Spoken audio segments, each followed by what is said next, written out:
Okay, so homework for section 1.2 is due today, so if you have any questions on that, I'll take some.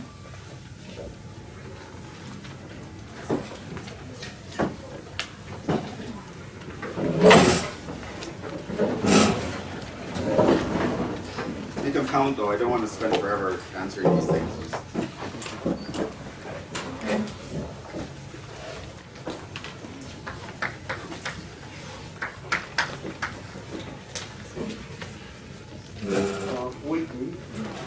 Yep. Prove that AD minus BC is not equal.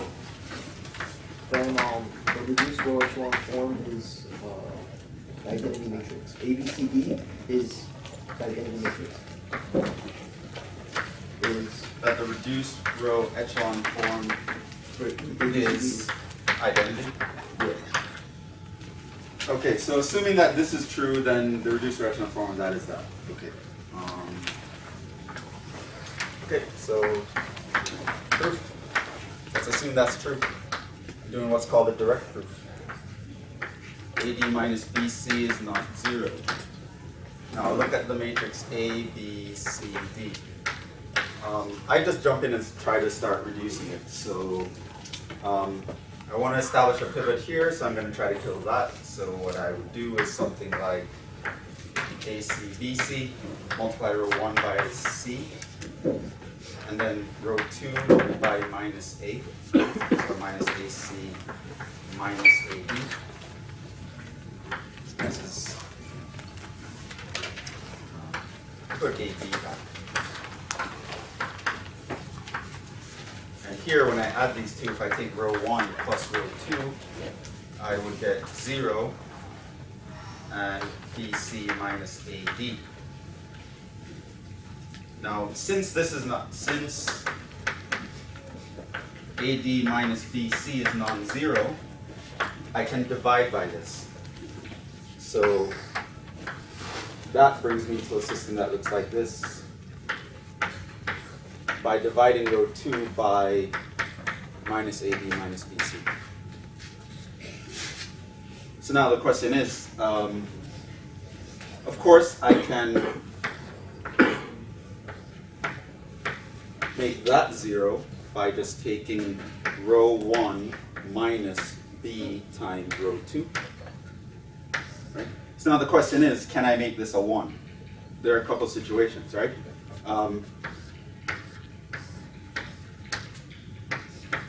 This can happen if A is not 0. I just divide row 1 by A, right?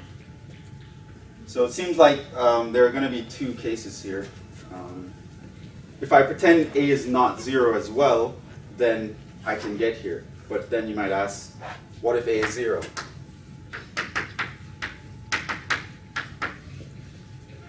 So what if we have the situation where I couldn't have done that? How would things have changed? Well, if A equals 0, then under this assumption, I'd also have B cannot be 0 and C cannot be 0. Right? Because if A equals 0, then I have BC, and I cannot make that equal 0, which means neither of these can be 0. Right? So then we have, I can have a 0 here, B, C, D. And since C is non-zero,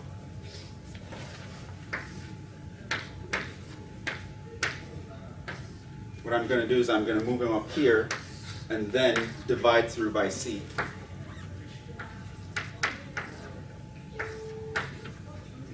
That's row 1 divided by C, because C is non-zero. And then, since B is non-zero, I can divide this through by B.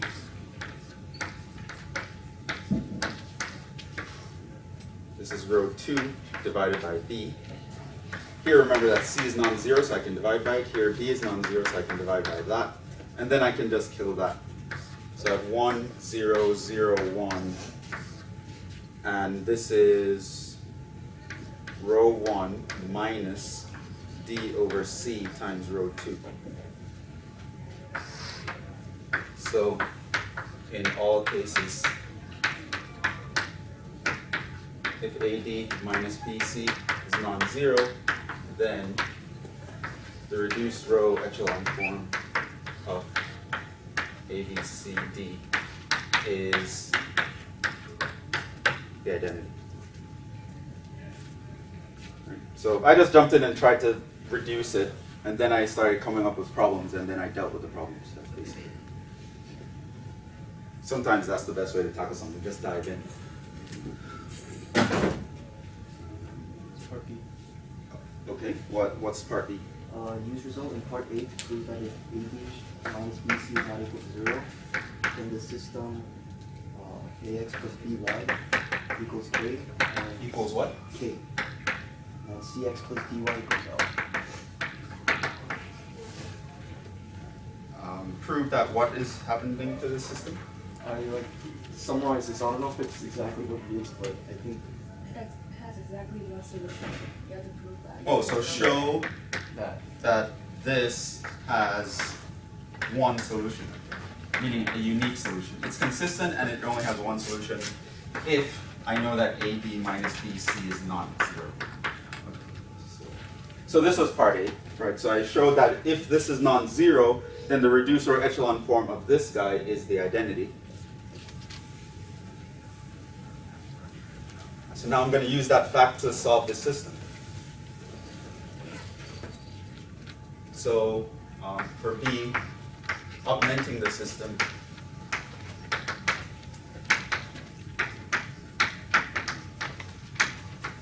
we get A, B, C, D, K, L. So what we learned from part A is that if I do the row reduction here, Gauss-Jordan elimination, over here I'm going to end up with the identity.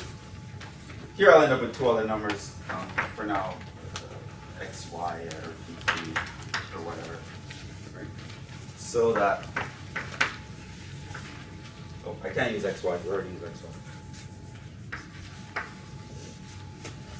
So that your y equals q and your x equals p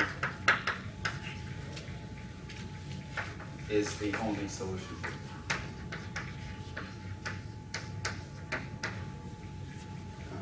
That's basically it. So what happened here is row reduction.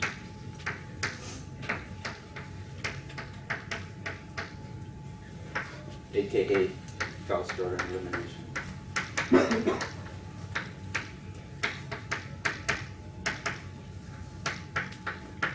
We proved that this reduces to that.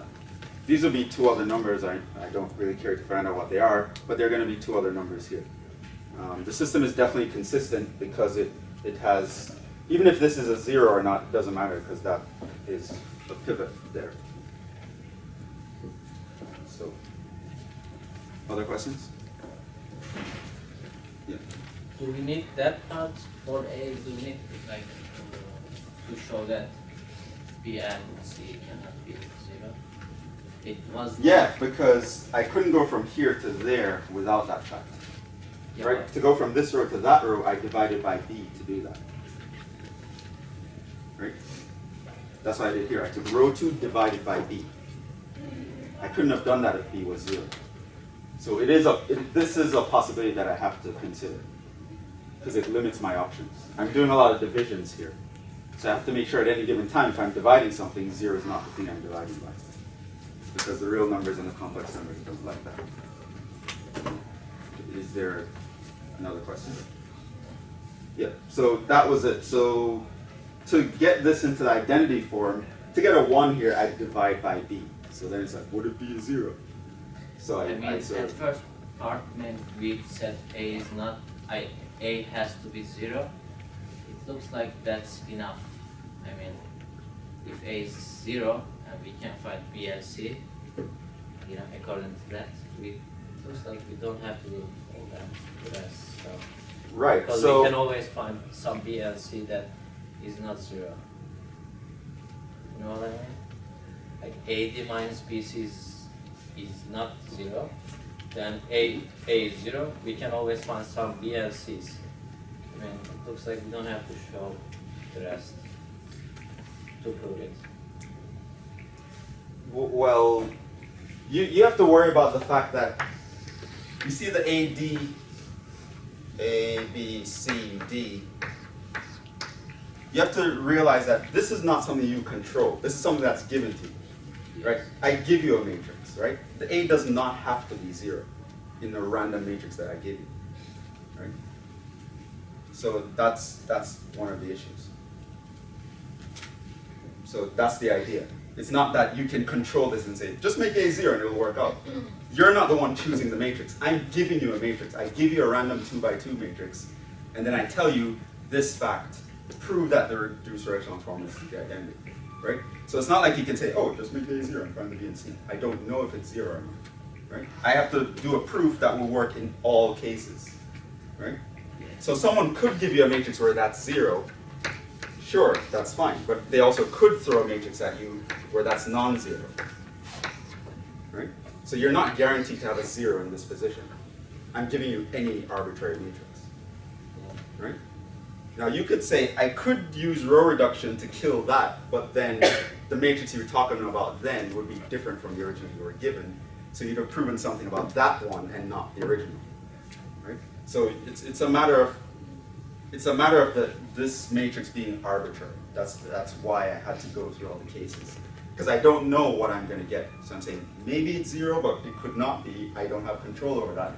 So I have to deal with both situations. If it's 0, it works out. If it's not 0, it still works out. So then I can talk about every case. Right, that's sort of where I did mention it. Oh, cases.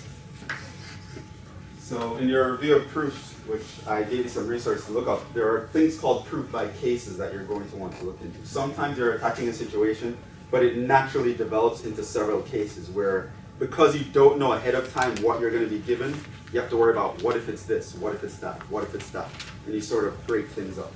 Right? So there are a lot of proofs about integers, for example, where you have to worry about what if it's even, what if it's odd, what if it's 0, what if it's not, right? And you have to consider all these things because you don't know what you're going to be given, right? So this is a very general arbitrary matrix, so it was necessary to actually be careful about what values I could choose. Right? I'm not the one who's choosing these numbers, they're given. So I'm saying, if you give me one where it's 0, it's fine, it'll work. If you give me one where it's not 0, it's fine, it'll work, and I did it over here. Right, so, need one more question? I'll send you guys the answers. So if anything that's like computational, I don't want to do it. If there's anything conceptual that you guys have questions about. So this was part of 39, but I just have to, like, I know the answer to it, but then just wondering what this is. So it's basically saying that if the homogeneous system has only a trivial solution, that means the non-homogeneous system has only one solution.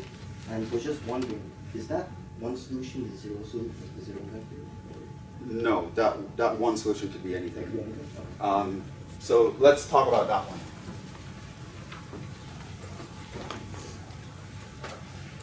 So what was the system look? What did the system look like that they gave you? I don't know. It's just like some generic things. Like Yeah, tell me the generic thing. I don't have it down. Sorry. I think I remember. It's like A1x plus B1y plus C1z. And then A2x. A2 and B2 and C2 It's minus B2. and Second equation is minus B2y. minus, okay. And B3y minus C3z equals 0. C3z equals 0. So they're saying that this has, we know it has the trivial solution. Yeah. Only serious. Right, so assume this has the trivial solution. Assume this has only the trivial solution.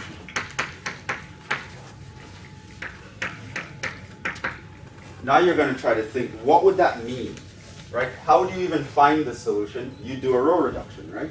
So you'd start by augmenting this, A1, B1, C1, A2 minus B2, C2, A3, B3, minus C3, 0, 0, 0. Now what you have to realize is, if you had reduced this, what would have happened, right? This column has all zeros, so no matter what row operations you're doing, you're going to end up with all zeros here, right? Now the question is, what are the other possibilities? Could I possibly have a row of zeros? No. Why not? Because that would mean I can only have 2 pivots or less, which means someone gets to be a parameter, which means I have infinitely many solutions. So then this would not work. So it would be impossible to have a row of zeros, which means all my rows have to have a number in them. And if I put it in reduced row echelon form, it would have to be the identity. There is no other way it would reduce, right? Because once I don't get the identity, someone's a 0 row, which gives me infinitely many solutions, which goes against our assumption. So it means if I assume that the trivial solution is the only solution, this has to be what it reduces to, right? So now if I use the same coefficient matrix, but I make these guys non-zero or arbitrary, the same sort of thing is going to happen. So if I look at A1, B1, C1, A2 minus B2, C2, A3, B3 minus C3, and I put something arbitrary over here, L, M, N. Right? Then when I do that row reduction, I'm going to end up with 1, 0, 0, 0, 1, 0, 0, 0, 1. I'm going to end up with some other numbers here, P, Q, R, right? And that would give me a unique solution. So I would get X equals P, Y equals Q, and Z equals R. And that would be a unique solution.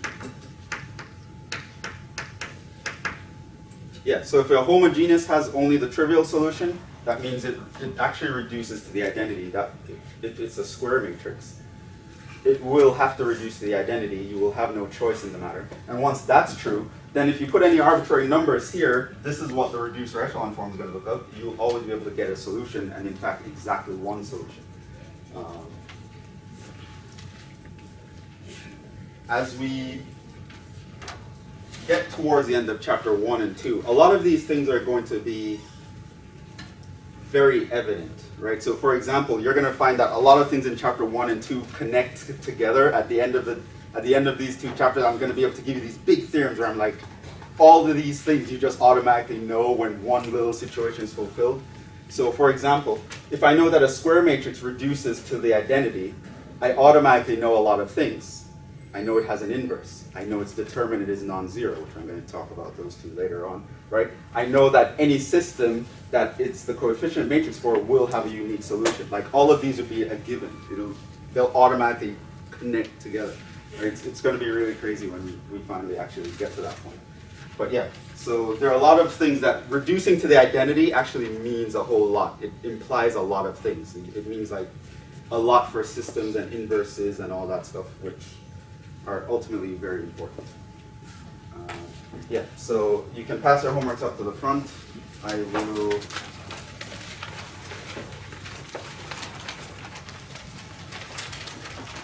I'll forward the answers to you guys now. I saved it in my sent folder.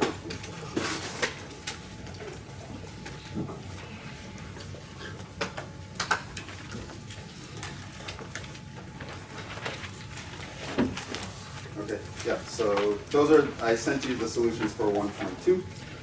So, especially if the answers are computational, you should have no trouble figuring out what happened. For now, we are going to continue with determinants.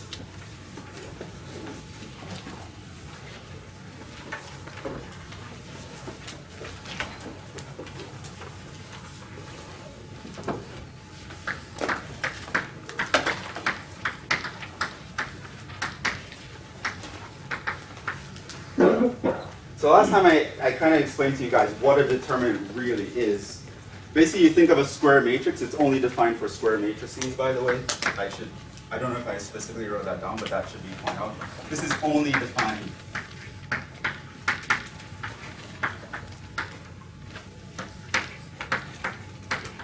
for square matrices. Again, if you think of matrices as representing linear functions and dimensions, what happens is, it's because, like in 3 dimensions, you need 3D vectors to form the parallelogram. In 2 dimensions, you need two 2D vectors to form a parallelogram, et cetera, et cetera. So the dimensions have to match up for even to talk about volume in any meaningful sense. You can't have a parallelogram where one dimension is in 2 dimensions, the other one is in 5 dimensions. It's not going to make any sense to talk about that, right? So it's only defined for square matrices, so the number of rows and columns have to match up first to even talk about volume in the first place. But yeah, so we talked about determinant being as the volume of this parallelepiped you create with the row vectors of a square matrix, right? So that's what it is, sort of, plus or minus.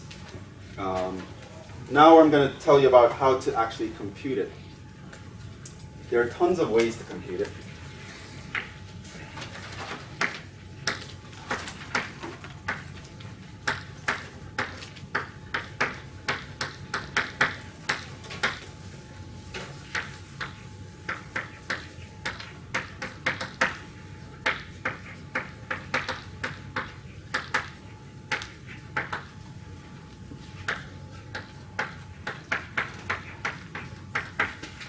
We will use arguably the most popular one.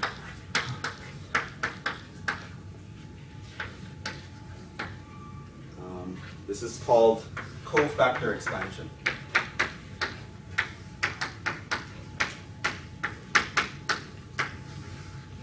AKA.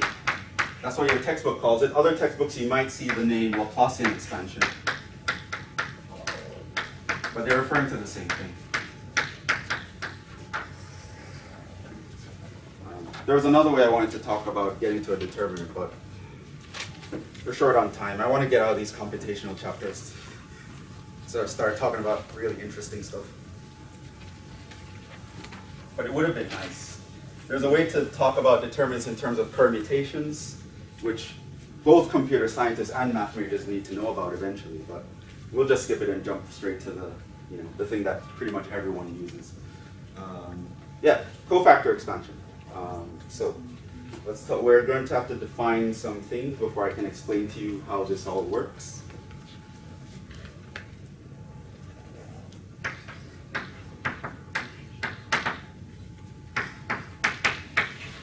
Let A be a square,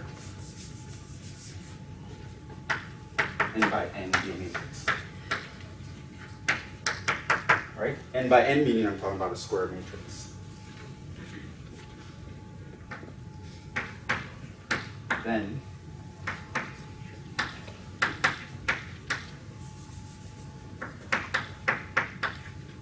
it's called the ij minor of A is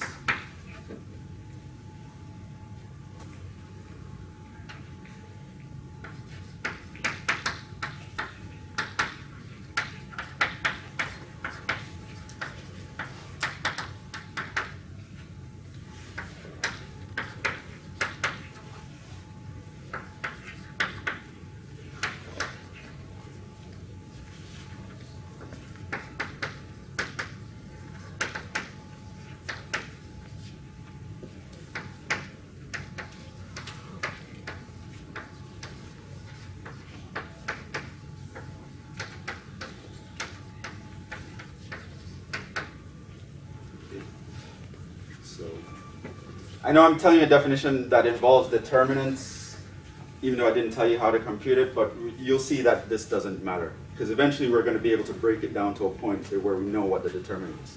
In fact, at this point, I already sort of proved to you what the 2x2 determinant looks like. So we can eventually get to that point. So Right? is this a recursive algorithm? I wouldn't say it's recursive, no. But it is systematic, and it breaks things down to a smaller point. Yeah, so let's go there. So for example, suppose A is the matrix A11, A22, A33, sorry, it's A1, 1, A1N, A21, A22, A23, A2N, AN1, AN2, AN3, A3N. Then, if I look at the, I didn't tell you the notation. It's called big Mij. If I ask you what is big M of, say, 2, 1, what that means is I'm going to go to the second row, first column, which is this number. And what I'm going to do is I'm going to eliminate everything in that row, in the ith row and the jth column. So I look at that guy, kill everyone here and here, kill everyone there. They don't matter. What the result is going to be is everything that's left over. So I have A12, A13, all the way up to A1N. Then I would have A32, A33, all the way up to A3N, all the way down to AN2, AN3, ANN. So I've actually eliminated an entire row and column, and I get a smaller matrix, right? And then the minor is the determinant of that matrix, right? Now, what we're eventually going to get to is you're going to realize that I could take a minor again, and then get a smaller matrix. And take a minor again, get a smaller matrix. Take a minor again, get a smaller matrix. Eventually I'll be able to break it down to a 2 by 2, right? That's where we're going, right? So, a more concrete example, let's say A is 1, 2, 3, 0, 4, 7, 1 minus 1, 5. Then, what is M22? 1, 3, 1, 5. It's the determinant of that. Do you see what she did? She went to the second row and the second column. Row 2, column 2, that's this 4. What she did is she eliminated that column and that row. And then she read off the numbers that were left over. 1, 3, 1, 5. 1, 3, 1, 5. Right? So once you find a position, eliminate that column and that row, write the matrix that's left over, take its determinant. Right? That's called a minor. Not old enough to drink, but you know, can do a lot of stuff. Okay, so this is the definition. The ijth cofactor of A, right? That guy, cofactor, which I'm going to call Cij.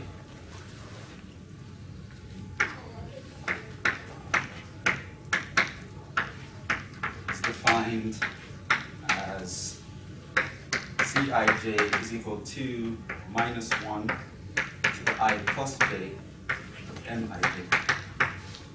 So basically you're going to take all these minors and you're going to start applying signs to them, either a plus sign or a minus sign, right? So we're going to do that systematically. This is pretty much the way where we're adding some volumes and slicing off some volumes to get the right volume that we want. We actually know a systematic way of doing this, and that's how we're going to do it.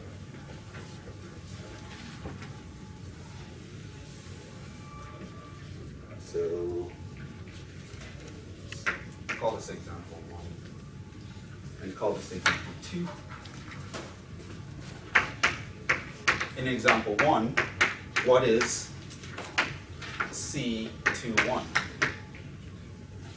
Well, C21 would be equal to minus 1 to the 2 plus 1 of M21, right? This is minus 1 to the third power, which gives me a negative of whatever that guy was. A12, A13, A1N, A2, AN3, ANN. Right? So now I just take the minor and I'm either going to apply a plus sign to it or a minus sign to it. And I'm applying it according to this rule.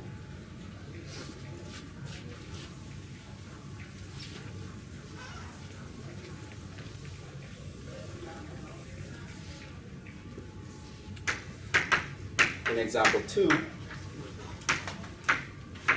what is C22? C22 is just going to be minus 1 to the 2 plus 2 of M22. So this is going to be minus 1 to the 4th power is actually plus 1. So it's actually exactly equal to M22. So I just get that back.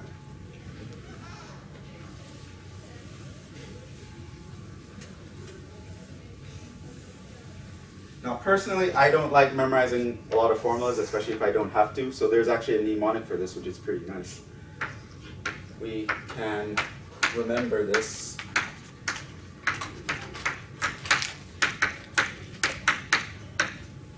With a mnemonic.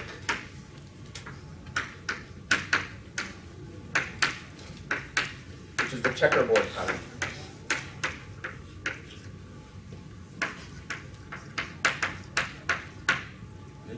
So in a random square matrix, the A11 will always take with it a plus sign, right? Always a plus sign in the top left.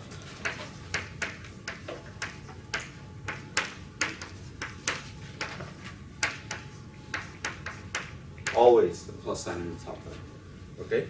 And what you do is you alternate signs. So after a plus, you get a minus, then a plus, then a minus, and you alternate. Minus, plus, alternate. And you keep alternating these signs, plus, minus, minus. So you start with a plus in the top left, and you alternate signs. You'll notice that this sort of works out there, right? So A11 would be a minus 1 to the 1 plus 1, that gives you a plus sign. A21 would be a minus 1 to the 2 plus 1, which gives you a minus sign, and so on and so forth. Right? Just remembering this checkerboard of signs, starting with a plus at the top left and alternating signs, you automatically memorize how to take signs of minors. You can't give them drinks, so you give them signs. And now,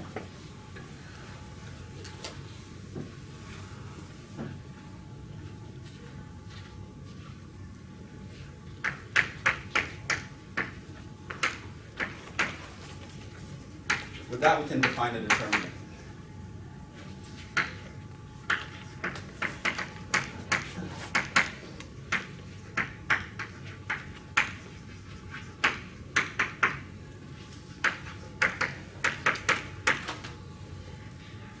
So, the determinant of A, which remember I can just write this as absolute values of A, is equal to, and here's the formula, which is called a cofactor expansion.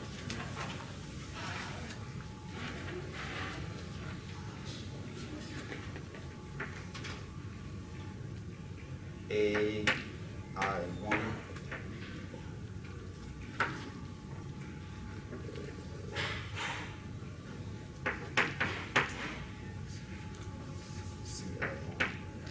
plus AI2 CI2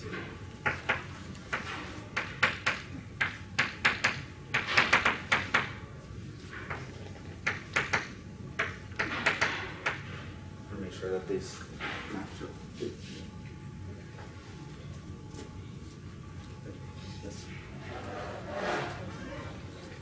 Right? For an ith row. Right? I say an ith row, not the ith row, because it can work for any row. Right? I can literally do this manipulation with any row or column I choose. I could also do it with a column. A1j, C1j, plus A2j, C2j, plus A and J, C and J for the jth column.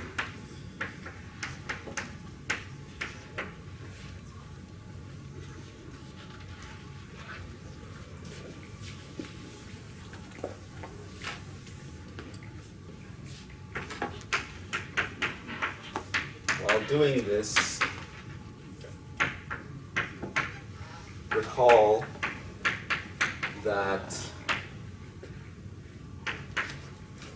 if B is a matrix A, B, C, D, then the determinant of B, which is equal to the magnitude of B, which I can write as A, B, C, D, is actually equal to, what's the determinant of that matrix? AD minus BC, right? The crisscross pattern, right? Which we showed last time is what gave you the volume.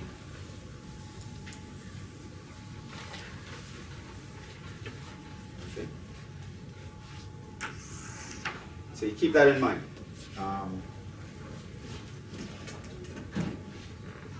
Again, I don't like remembering formulas. When I think of a determinant how to do it, I don't think of this formula. But I don't know, some people like formulas, so that's the formula. Let's actually do one. When you realize by doing it, you'll get into this sort of rhythm, and you'll sort of know how to do it. So let me give you an example. It's kind of like with matrix multiplication. When I think of matrix multiplication, I don't think of that dot product formula I gave you guys in my head. I just think, oh, row, column, row, column. I think like in an image or as an action. So A is equal to 1, 0, 0, minus 1, 3, 1, 2, 2, 1, 0, minus 1, 2. Minus 2, 1, 2, 0, 0. Find determinant of H. So I'm going to show you how to do this. This is a 4 by 4, so it's a square matrix. Now we're going to find the determinant. So now, the notation for the determinant, like I said, it's these straight bars. 1, 0, 0, minus 1, 3, 1, 2, 2, 1, 0, minus 2, 1, 2, 0, 0, 1. So, applying this cofactor expansion formula, what I'm basically going to do is I'm going to choose a row or column that I want to expand along, is how we'll say it. And then I'll find all the cofactors of all the elements in that row or column and take their product. Okay, so who do you think I'd want to expand along here? Second column, fourth row. Second column is pretty nice, right? Why? That has a lot of zeros in it, right? That's always going to be something you want to choose. Choosing a row column with the most zeros is best, right? And by going through this algorithm, you're going to see why that's the case. So I can choose whatever row or column I want, right? Now, if you're in Calc 3 and you're computing a crossbar, you're in the habit of always going along the first row, right? I times blah, j times blah, k times blah. You don't have to do that. You can do it along any row or column you choose. I would choose the one with the most zeros, and anyone who doesn't want to do extra work would choose that. So if I look at row 1, notice it has 2 zeros. This has no zeros. This has 1 zero. This has 2 zeros. This column, though, has 3 zeros. That's by far the most, any row or column, this guy has the most zeros. So I would choose that one, right? Now, once I choose that zero, the row or column I want to expand along, I'm going to figure out what signs apply to that row. So as always, I'm going to start with the top left with a plus sign, which means here is going to take a minus sign, which means this guy is going to take a plus sign, a minus sign, a plus sign, right? So that's going to be that sign that the cofactor takes on, right? Now when I do that checkerboard, I don't have to think about that formula, right? I just know that these are the signs that are going to be applied to the minors, right? So now what I'm going to do is for every element in that row, I'm going to take it and multiply it by its cofactor. So let's do that. So here I'm going to take a 0 times its cofactor. So I'm going to take out everyone in that row and that column, and I'm going to have a matrix left over, right? 3, 2, 3, 2, 2, 1, minus 2, 1, and 2, 0, 1. Right? And this is a minus from that. Then I'm going to do a plus for this one. It's a plus 1 times his minor. So I'll block out everything in that row and that column. And I'm going to write what's results. So I would have 1, 0, minus 1, 3, 1, 2, minus 2, 1, and then 2, 0, 1. Right? Continuing, we're going to get minus 0 times that minor. At this point, I'm just going through the motions. Obviously, you can see what's going to happen here. I'm multiplying something by 0. It's not going to matter, which is why we expand along the thing with the most zeros, because you can say, oh, this I don't even care about, this I won't care about. I'm just doing it to go through the motions so you can see what we're looking for. Right? So now I'm on this one. It takes a minus sign. I'm going to block out everyone in that row and that column and read everything else. So that's going to be 1, 0, minus 1. 3, 2, 2, 2, 0, 1. Then there's a final 0. That's going to be a plus 0 times. Take out everyone in his row and his column. Read off the rest. So that's 1, 0, minus 1, 3, 2, 2, 1, minus 2, 1. Do you sort of get what's happening? Right? Choose a row or column, do the checkerboard of signs, then take each number, multiply by the minor that you get from that entry. Right? Now, obviously, this is going to ultimately give me a number, but I'm multiplying it by 0. This I don't care about, this I don't care about, this I don't care about. Now I'm only left with that one.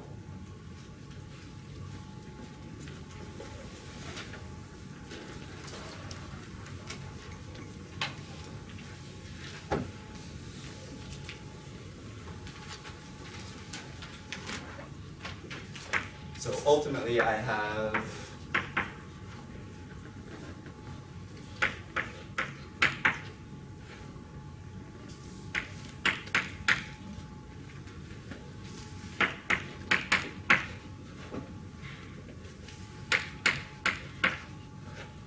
okay, so now I'm left over with, this is just plus 1 times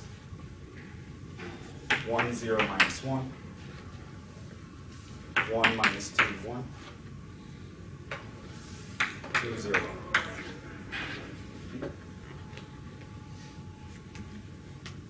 And you do the process again, right? This is a 3 by 3. I don't know a formula for a 3 by 3. I know a formula for a 2 by 2. So this is too big. So what I'm going to do, choose a row or column again to expand along. Who do I do now? Second column. Second column is again the best guy. He has 2 zeros, which is the most zeros of any row or column.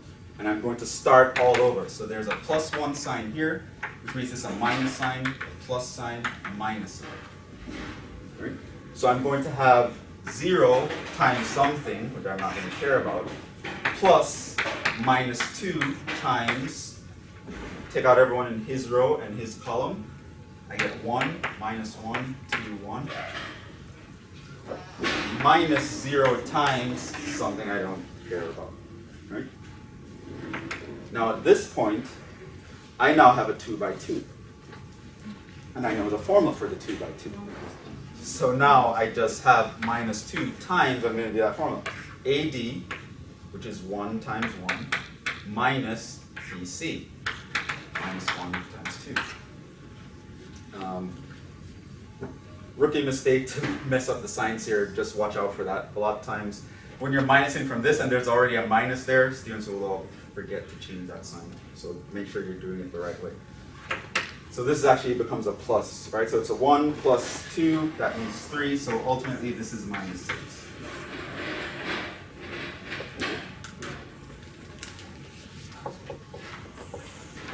Basically what that means was, if I'm in 4 dimensions and I create a parallelogram, n-dimensional parallelogram with these 4 vectors, its volume will be 6.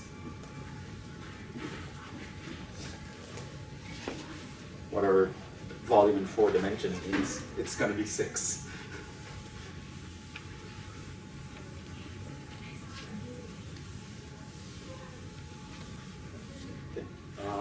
That's the process of finding a determinant. And that's called Laplacian expansion or cofactor expansion. Choose the row or column you want, get all the signs you want for each element in that row or column, eliminate that row, the row or column that it comes in, and find the determinant of the resulting matrix. You keep doing this and breaking it down until you get to a point where there are only 2 by 2s, by which case you apply that formula. Right? Ultimately, that ends up with a number, which, like I said, has a geometric interpretation, but a lot of times we won't care about that interpretation. We use the determinant to do other things. But that's how you find one.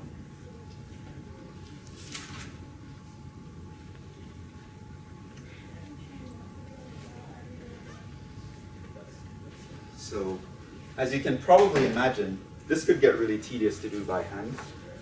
So there are ways to make it more efficient, even for computers, right? So,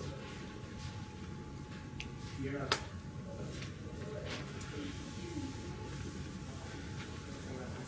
in my class on Monday, I was showing them how to approximate things by hand, and they're like, why can't I just plug it into my computer? So the situation is, and you computer scientists will start to learn this more than everyone else, is that even for computers, you're never going to use like a big supercomputer to do one stupid calculation, right? You're doing millions of calculations at a time, right? Every second you're doing millions of calculations, right? Any little thing that makes something less efficient compounds on you, right? Errors will compound, processing time will compound. If you can figure out ways to approximate things, it helps computers as well as you, right? You need to always be thinking, how do I make things more efficient? How do I make things less redundant, right? So now with this determinant process, this one wasn't so bad because I always got lucky and I had zeros everywhere else. But what if there weren't a lot of zeros? What if there were no zeros at all? This could get kind of annoying if I had to do like, start at a 4 by 4, I get 4 3 by 3s, then I'd have to, for each of those 3 by 3s, I get 3 2 by 2s. That will suck, right? And if you give a computer millions of those to do, you give it one to do, no problem. Give it a million to do and give it a time limit of 2 seconds, now it's a problem, right? So how can we make this finding of determinants more efficient? Well, there are a bunch of things we know. By the way, this kind of, that actually ends 2.1. 2.1 ends with them just telling you how to find it. So we're actually venturing into the land of 2.2. So the homework for 2.1 is due on Monday. So this is talking about evaluating determinants.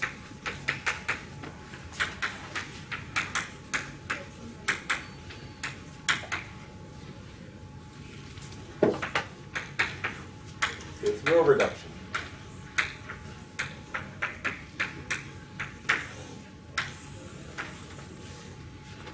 Gaussian elimination is so useful, you have no idea. We're going to use it for like everything. There are tons of things that it can make so much easier. So yeah, you can actually make the process a lot easier by using row reduction. I'm not going to prove all these for you, but I'll just state them and then I can explain to you what's sort of going on in the background, I guess. So basically, the first thing we have to talk about is how do row operations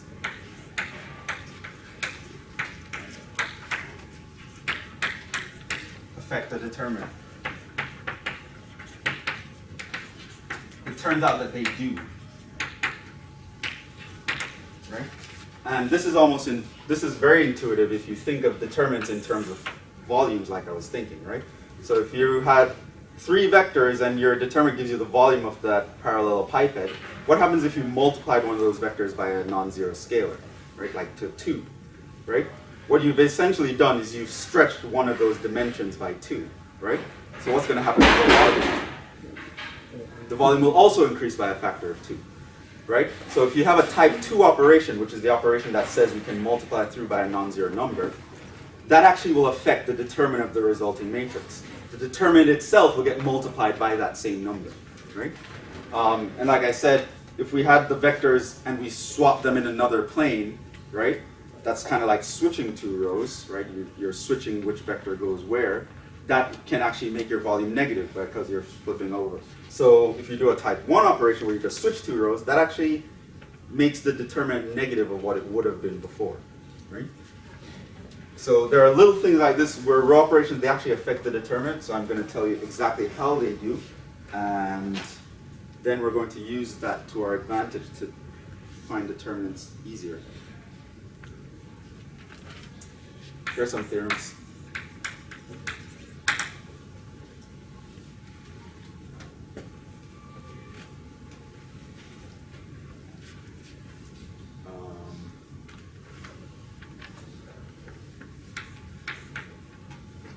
If B is an n by n matrix, is obtained from A n by n by switching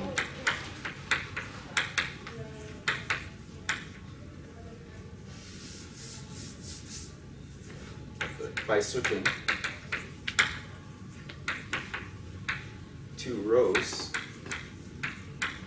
of A. In other words, if you perform a type 1 operation on a matrix, then the determinant of the matrix B is actually going to be the negative of the determinant of the matrix A. Right? Switching 2 rows negates your determinant, i.e. switching 2 rows. In fact, this is also true for columns, so let me just say that. Switching 2 rows or columns, let me put that in.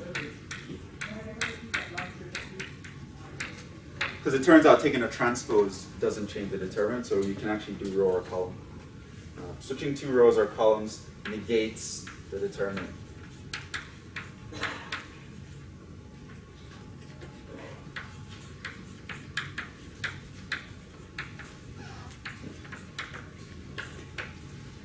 So you see this matrix here, how I found this determinant was minus 6. If I swapped row 2 and row 3, the determinant would now be plus 6. And if I swapped 1 and 4, it changes to minus 6 again. Every time I swap 2 rows, I take a negative sign of the determinant. Right? So that's one theorem. It's a very important thing to know.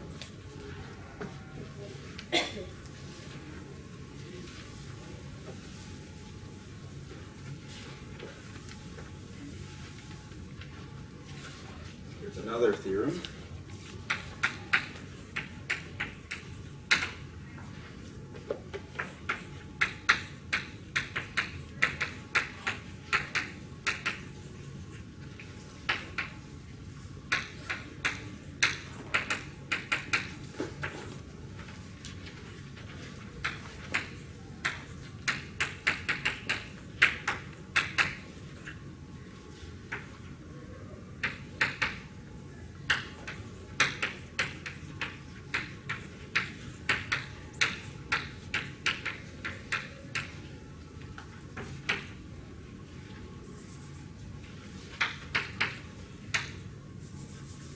So I multiply through by a scalar k, which is a type 2 operation.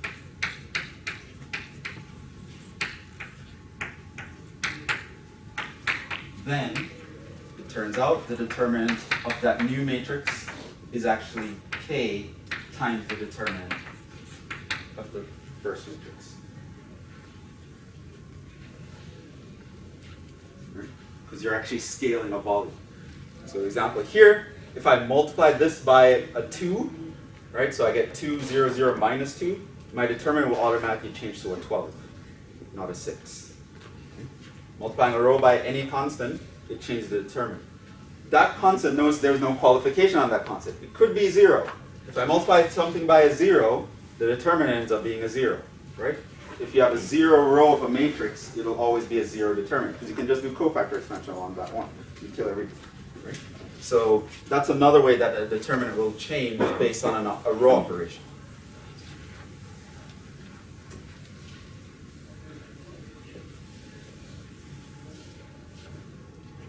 Here's something that's really cool, which I'm not going to prove, but I'd assume the proof would be nicer using a computational method rather than thinking about it in terms of volumes.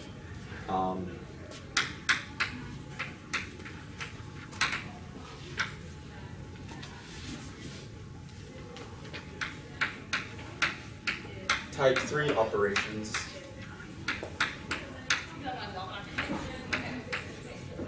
do not change the determinant.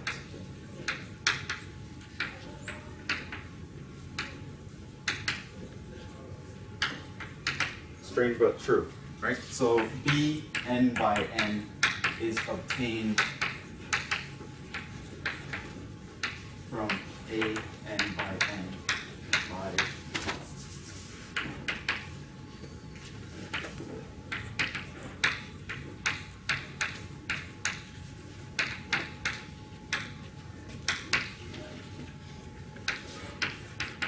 determinant of b will be exactly equal to determinant of a. It actually does not change it, right? And remember, type 3 operation, the order and everything matters. It's when you replace one row by itself plus a constant times another row, right? That's what's called a type 3 operation. Doing that actually does not change your determinant.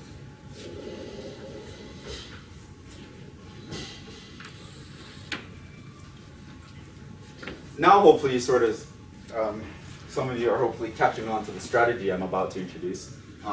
Because we use row operations to do what? Get things into row echelon form, reduced row echelon form. In other words, we can use row operation to get zeros where zeros weren't before, right?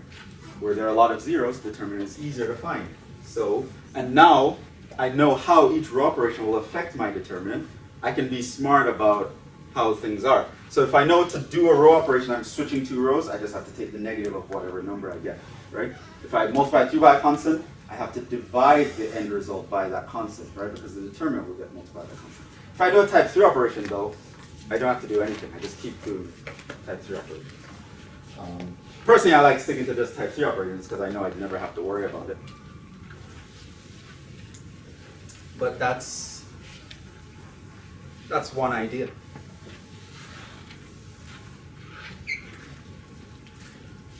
So, in other words, if you're programming a computer to take determinants and you know you're going to be taking a lot of determinants, you can just program the computer to first do a row reduction to get a lot of zeros and then just do determinant along that row or column. And so it'll greatly cut down its processing time for each determinant it's finding. And it greatly cuts down your time when you're writing it by hand. Right? So,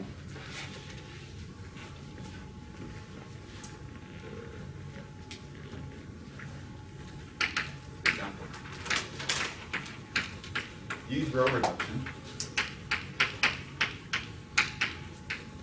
to help you find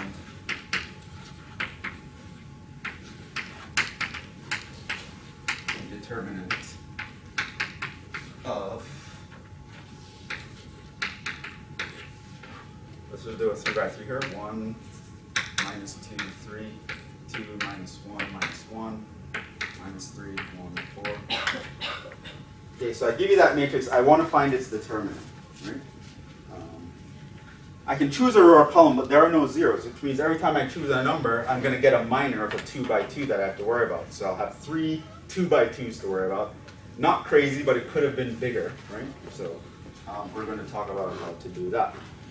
So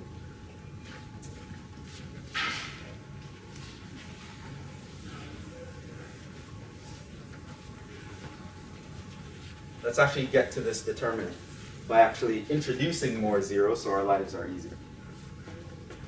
So remember, a symbol for determinant is straight line bars like an absolute value. 1, 2, minus 2, 3, 2, minus 1, minus 1, minus 3, 1, cool. See, now that determinant is actually equal to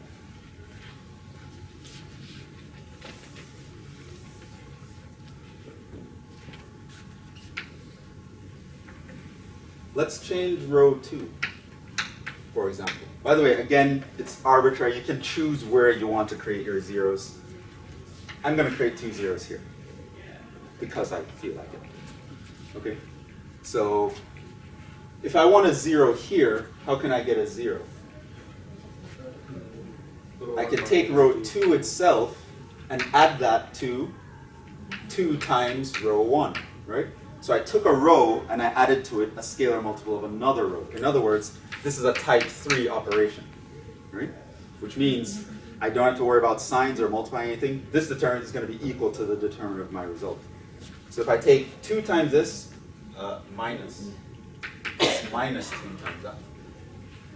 And so I'm taking this minus 2, 0, this plus 4, 3, this minus 6, minus 7, right? That's not going to affect my determinant. I just did a type 3 operation. But now I got a 0 where I didn't have one before. Let's do the same thing.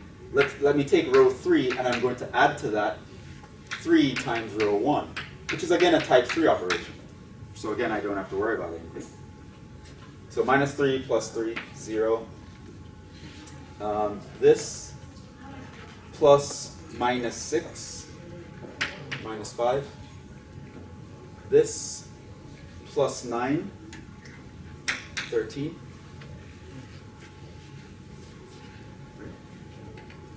And that's not going to change my determinant because I did a type 3 operation.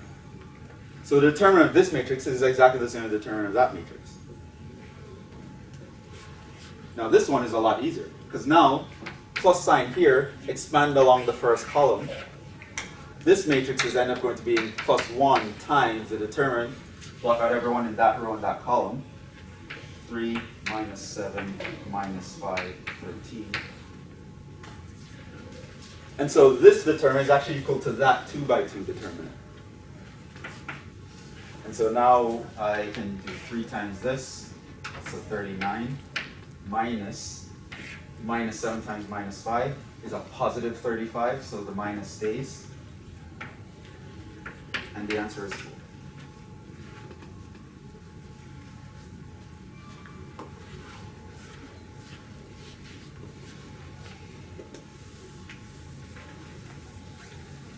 Now, when doing this by hand, I recommend that you try to do it in such a way that you only do type 3 operations so you don't have to worry about changing your answer. Because sometimes students will mess up with that. But that's basically an idea. So we understand how to find a determinant by expanding along a row or column.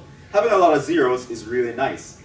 If you don't have a lot of zeros, you can actually create them, right? You can create them using row operations. And if you do it with type 3s, it doesn't affect your answer in any way. You can just continue and you'll get to that answer. So if I did this the long way and not cancel anything, just expand along a row, I would have ultimately gotten 4, but with 3 times more work.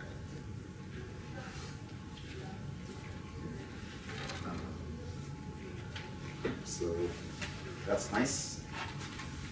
Oh, by the way, your text doesn't call it this, but some texts call the process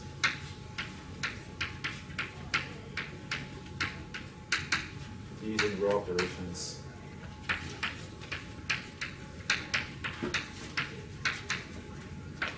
to find determinants.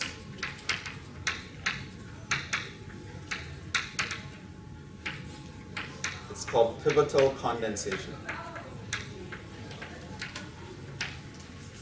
So that might be a keyword you might want to search for if you want to look this up somewhere other than your textbook.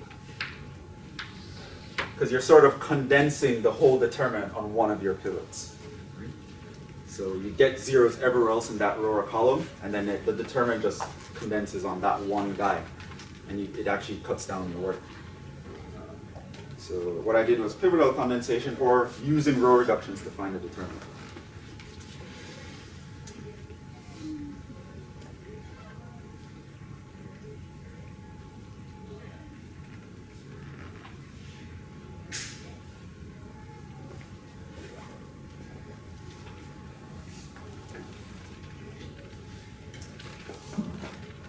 I don't have much time to do anything else. There are a couple more theorems that I want to talk to.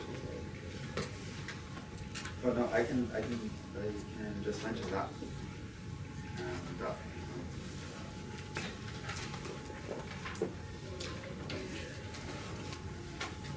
Yeah, let's just finish. I think this is the last thing you'll need for 2.2.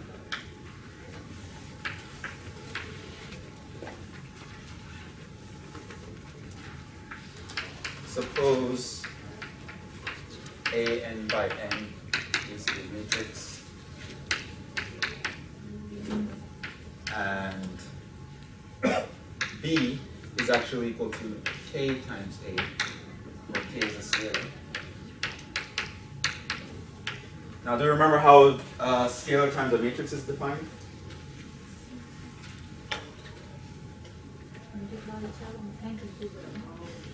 Multiply every row by that scalar, right? So every single number in this matrix is going to get multiplied by K. Then, the determinant of B will be equal to, based on the second theorem I gave you, what do you think it's going to be equal to? KN. K determinant of A.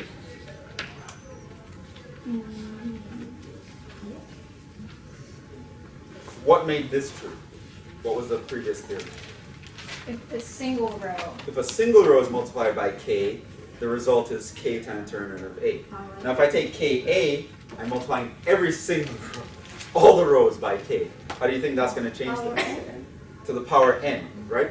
Every time you multiply a row, you can factor out a K from the determinant. Since this guy has n rows, you can factor out n Ks. So the determinant of B, if you take a scalar of a matrix, it's actually K to the number of rows times the determinant of the original, right? So if I took all the numbers here and multiplied through by 3, then the result would be 3 to the third power times 4 would be the determinant.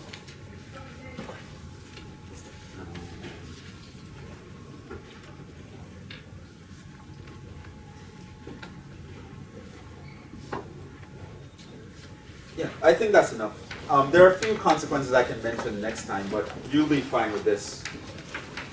So do 2.1 and 2.2 for next class, and we'll have a quiz on that. Monday, yeah.